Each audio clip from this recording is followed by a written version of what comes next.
So a really weird report that has recently come out in the NBA is actually talking about the rumor going around that the San Antonio Spurs might potentially be looking to try and trade for Bol Bol from the Phoenix Suns. Again, this is being reported by everyone and their dad. I believe the main report is Sam Amico. This is a really weird thing, but also I kind of like this idea. Now, I've never been one to be a huge fan of Bol Bol. I have been on the side of the fence for quite a while that I don't believe he's that great of an NBA player. I mean, I know the fact is this guy, when he's not playing against a extremely huge opponent, which is very rare, he definitely has a chance to be a pretty nice interior defender. But the reality is, if you put a guy like Nikola Jokic or Karl Anthony Towns, Rudy Gobert, Joel Embiid, etc. on this guy, they're popping off for 50. Like, Rudy Gobert is a guy who typically does not score a whole lot. But if you were to put him on Bol Bol and say, hey man, just go to work, I think he could do some damage. Now, I have always said this though, that I don't believe Bol Bol is exactly that great. But one thing I've also said is I genuinely wonder, what would Bol Bol look like in the NBA if he was playing power forward instead of center? Now, you might be thinking, what the hell is this chubby fat kid in a Los Angeles Rams jersey trying to say? How can you play a 7'2" dude in power forward? That's just unrealistic, right? Well, no. In today's NBA, I think a lot of players and teams have very much proven that you can have taller and bigger players in the power forward position.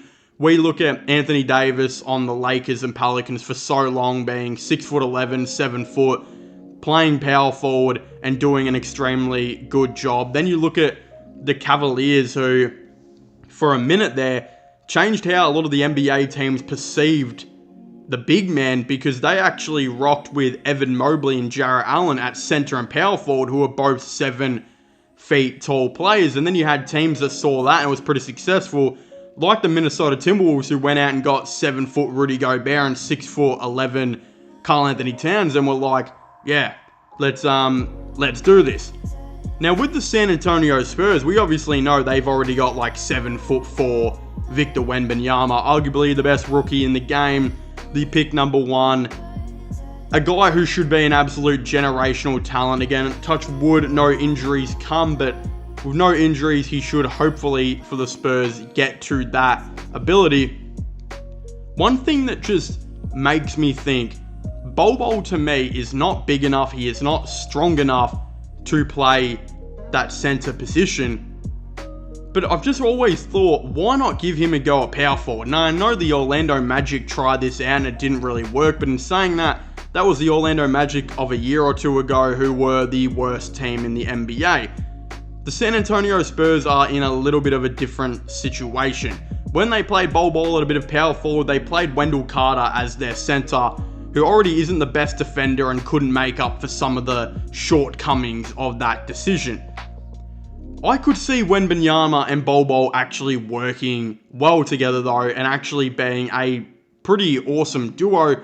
And look, I say awesome duo like Bol Bol is probably going to play more than 10 minutes, which probably won't happen, but just in case he does, the realistic thing is you can probably get this dude for as much as a 2nd round pick, as well as Greg Popovich is to this day still one of the best coaches in the NBA, and I genuinely think if Popovich really wanted to, I couldn't see why he wouldn't want to experiment with maybe giving Bol Bol and Wembanyama minutes at the same time. And I know there's still consequences to this. Is Bol Bol fast enough? Is he nifty enough to get out and guard that perimeter? Maybe, maybe not. But then, again, if you've got a guy like Victor Wembanyama there, there's no reason I don't think they could switch every now and then and something could be made of this. I mean, it's not like Karl Anthony Towns is the greatest defender out there. He doesn't really pay that much attention on defense. Again, that's just never been who he is. But he and Gobert have still managed to find a way for this to work. Bol Bol is another guy who I don't really think concentrates a whole lot on defense half the time. And when he does, he's just getting bodied by a dude who's 200 pounds heavier than him.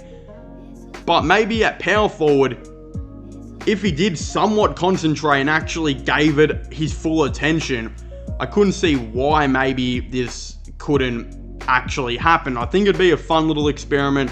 Will any of this happen? It's probably never going to happen, but I still think this is interesting to make a video on and just talk about how I would go about this, how I think this would happen, and should the Phoenix Suns do this? I mean, that's the other thing. The Suns still have Nurkic, they have Eubanks, and then they have Bol Bol, who's like the third string center there, but then obviously there's other guys that we've seen. I think KD even play center minutes this year. Bol Bol just really hasn't had a lot of opportunity, a lot of minutes. They've got other guys, I think, on that team. Like, I think Bates Diop has also played some tiny bit of center minutes this year too, as a small ball guy. But yeah, it's a pretty interesting theory. It's a pretty interesting thing to kind of talk about. How this is, of course, all going to go, I'm not really too sure. I don't think Bol Bol really gets moved. And if he does, he'd probably get waived, if anything.